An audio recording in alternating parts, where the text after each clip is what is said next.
Science will always matter. It describes why the world works, and we're always discovering new things.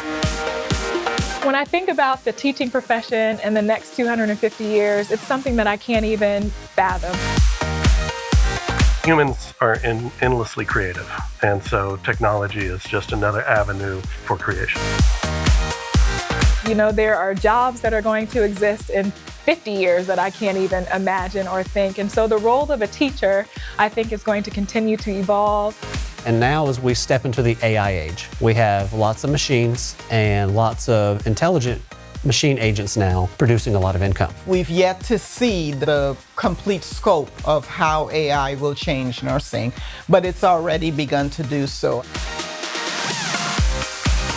I think its use will not be to replace people, because the whole point is people. If the simulator is giving us one scenario and the student does something, AI technology will allow the simulator to change whatever it is that based on the care that the student is doing. So we are using our AI technology here at GGC to make sure that our students are ready to practice when they get out into the world of nursing. One thing that I know to be true is that teachers will always be those individuals who are caring, who are loving, who are able to nurture their students to reach their highest potential. So in the next 250 years, we're still going to have a very global economy. People are still going to be making money. People are still going to be able to travel more freely overseas and back and make money in all different places. I think we're going to see a more uniform push on that global scale.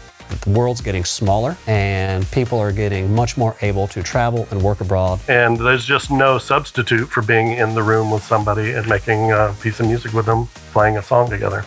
There's just not. We still want to explore. We still want to learn something new. We still want to challenge ourselves. The world is our oyster at this point in time. Happy 250th Birthday, America!